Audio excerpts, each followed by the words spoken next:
And this is the last stream of day 2 for making sure that we are able to animate water droplets falling into a cup.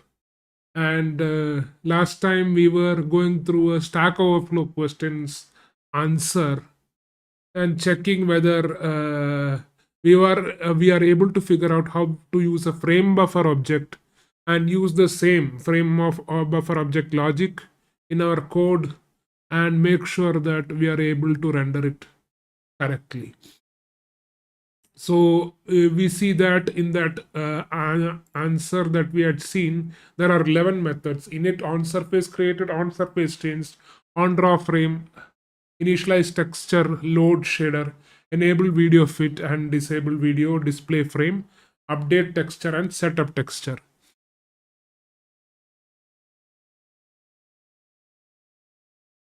Now, one thing we had done is we had kind of one thing we were doing is we were kind of trying to draw a sequence diagram, and the sequence diagram is where? Here. And so we understood that in the first part of the init, we were initializing a vertex, draw list, texture, and frame buffers. And on surface created, we created 2 programs, corresponding shaders and variables. And now on draw frame, we were kind of inspecting what is happening by the time in which the last stream was ended. Now we will check what is happening during that on draw frame.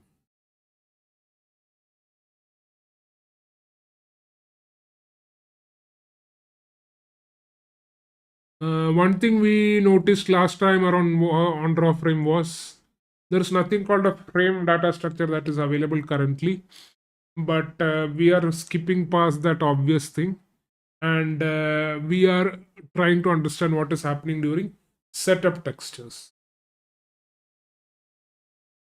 In setup textures, we are actually initializing textures thrice, which is GL texture 0, GL texture 1, and GL texture 2. And we are initializing with, so basically we are generating 4 textures, right? Okay. And 4 textures are getting initialized, GM texture, and we are calling a gen texture with texture IDs for these 1, 2, 3, 4, and we are using 3 of them in initialize texture and 1 of them in the bind texture part. Now let us see what is happening during initialize texture. Okay, by the way, are we live? While talking apart, I must always make sure I'm live.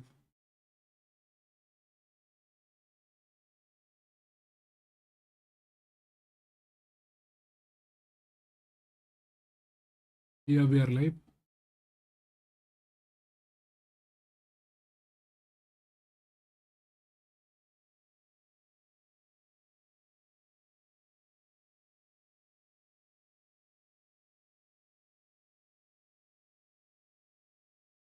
Yeah, now during initialize texture, we are live, by the way. Initialize texture, what is happening? What all are we passing in initialize texture? Let's first start with that. There is an obvious width and height that is getting passed. Other than that, there is an ID and a name.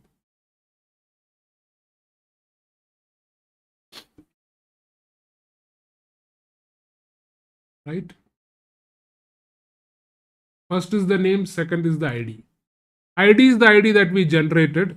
Name is GL texture 0, GL texture 1, and all that. This is again an int, by the way.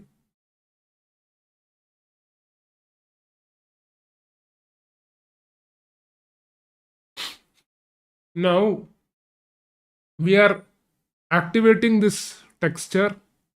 We are making sure that this is bound to GL texture 2D, and then after which we are making sure that We are passing the filters for this minimum, maximum, wrap as well, wrap S and wrap T.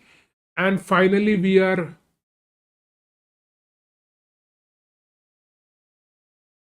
gltext image 2D. What is gltext image 2D?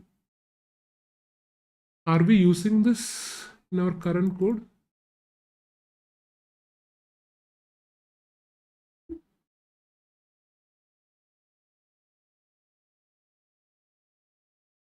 It is only being used in. We'll check what is gltext image 2D first.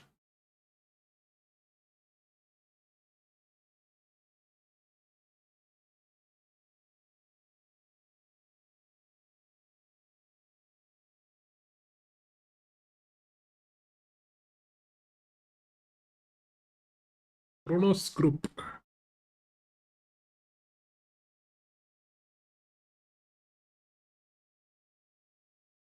Define, specify a two-dimensional texture image. Data.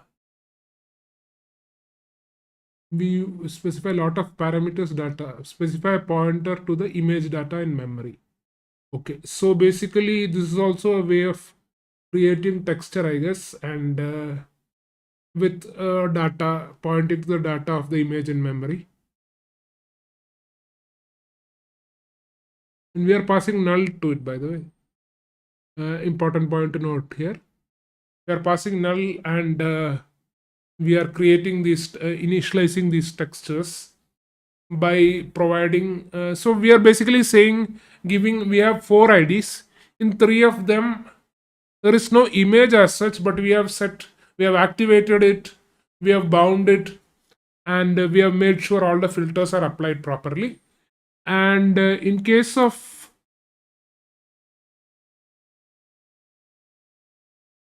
and in case of acha.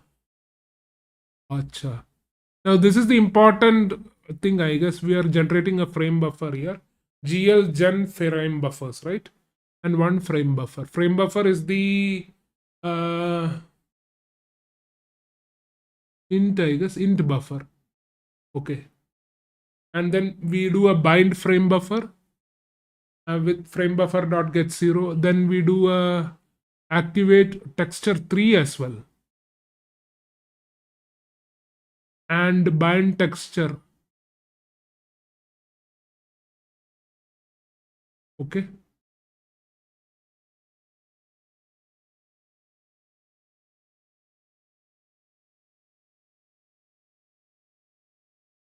Okay.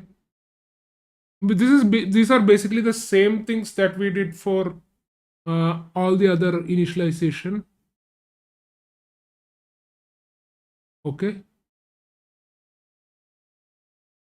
But at the end, we are making sure that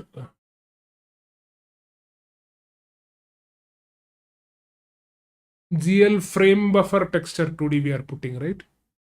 GL frame buffer texture 2D we are putting with the texture. Still, there is no data that is getting populated in any of the images.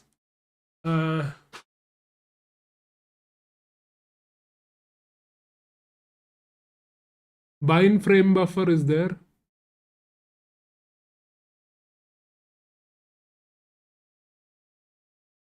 We are passing width and height to the shaders in. So basically, we have initialized 4 textures. We are activated 1 texture. We have initialized 4 textures. We have activated 1 frame buffer, and we are passing this texture to this particular frame buffer, right? That is what is happening in this step. And we'll, after generating the textures, I think we are calling the update textures, right? Okay. So what is happening during update texture?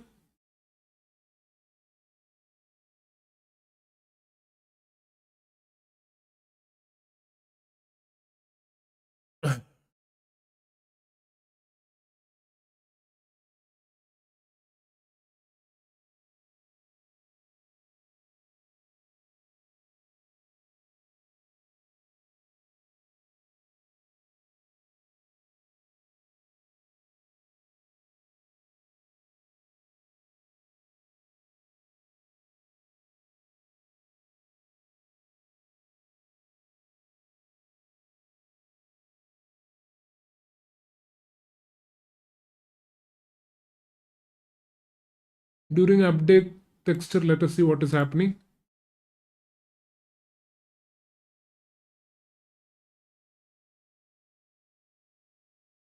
By the way, not sure why the screen is going all blurry.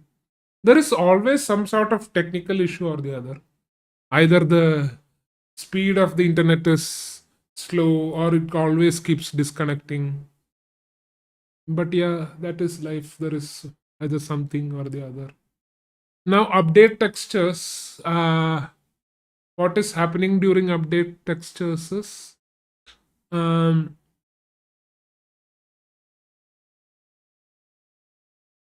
we do get a byte buffer. We cleared that byte buffer, and then we do pixel store I something bind texture. Okay, okay.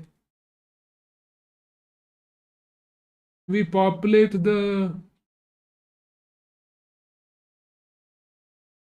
but the initialized texture did the same things, right?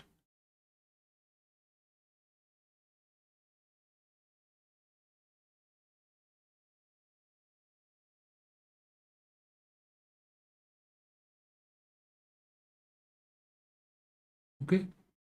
We populate the three textures with byte buffer. That is all I understood here. What is there in this byte buffer? I have no idea. M texture 0, M texture 1, and M texture 2. I populated it with byte buffer. Yeah. Now, what happens after that? What happens after update texture? Set identity, viewport, GL, use program, M program, filter. Then you are passing some metrics. And then what is happening? GL dot draw elements.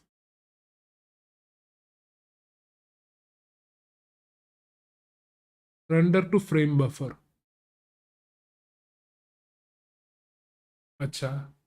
So initially GL used GL draw elements. GL bind frame buffer we do. And then we do draw elements. I think everything gets drawn into the frame buffer. So basically what have we done till now on draw frame? We have initialized 4 textures. We have initialized the frame buffer. And we then write stuff. We then write stuff into the we and trigger the draw elements, and this will be drawn into the frame buffer is what I understand. Now after that is done, what is happening? There is some sort of mathematical operation that is being done, and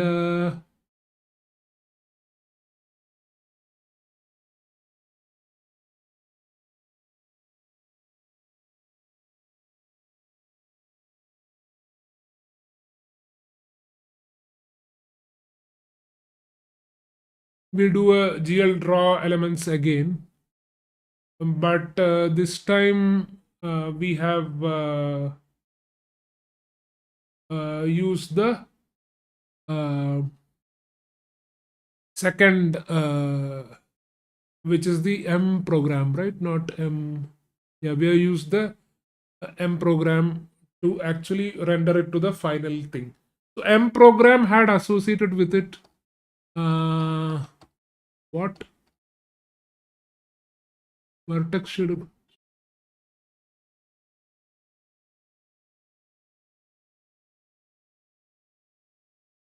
M program had associated with it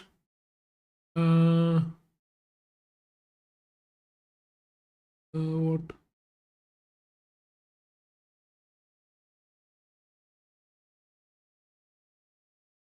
Vertex shader, fragment shader, then vertex shader, fragment shader, vertex filter shader, fragment filter shader, or something like this, right? GL attached shader is used multiple times here.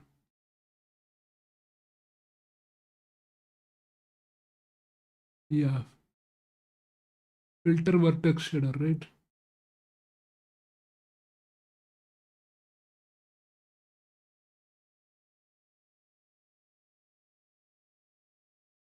Basically, in this scenario, we have a different sort of.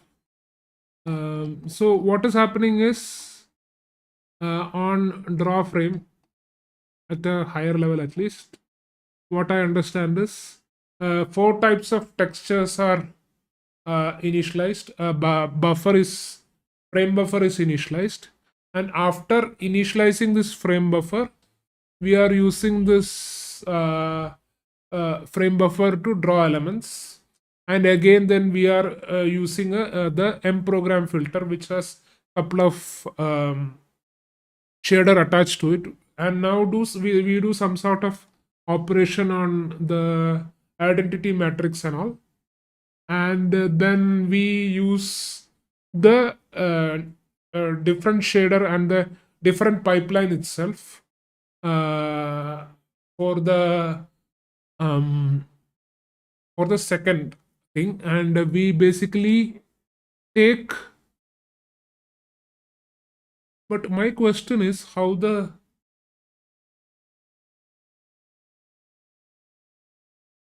output of the frame buffer is used as the input of this new thing, right? This is not very evident here. Ideally, the output of the first operation should be the input of the second operation.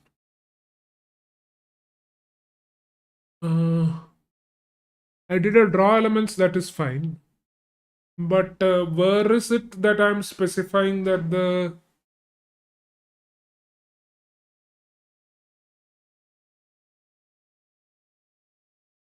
I have no idea here, from the code at least.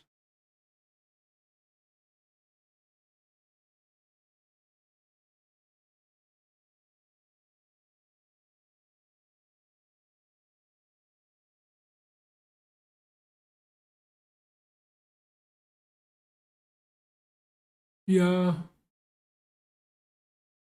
we do a bind frame buffer, but at this point we are using 0. GL bind frame buffer first is whatever, and then are we using it this at any point? It's only being used here.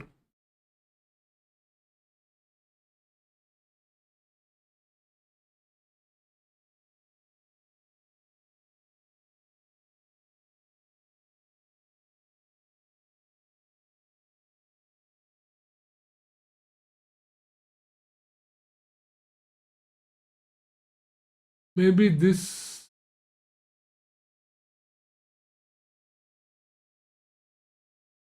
We do a GL draw elements, and when we do the bind buffer again, this actually, this GL bind buffer, GLES 20, GL bind buffer, GLES 20, GL frame buffer 0. Maybe this actually activates the, makes the output of the first program as the input of the second program. Maybe, may not be, I'm not very sure here. Yeah, but I can write the sequence diagram in a very high level fashion. But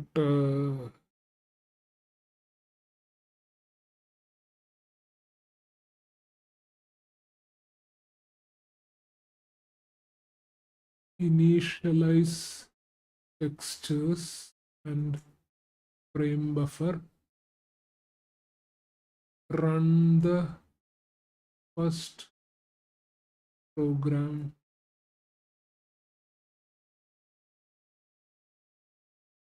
as part of with frame buffer as output for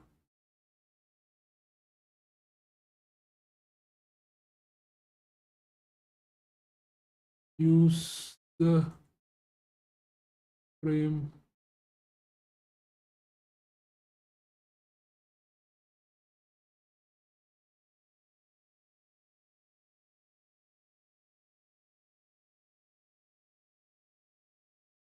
we can break it here.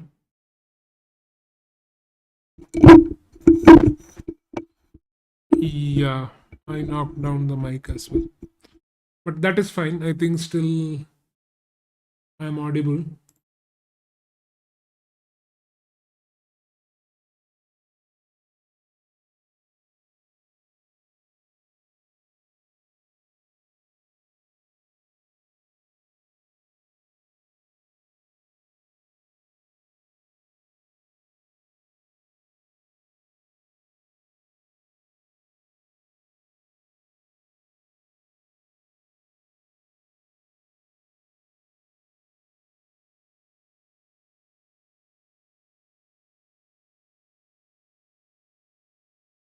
Use the frame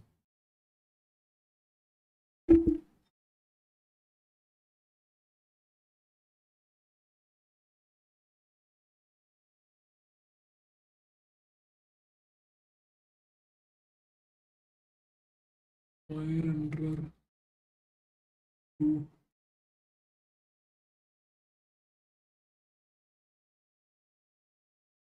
use the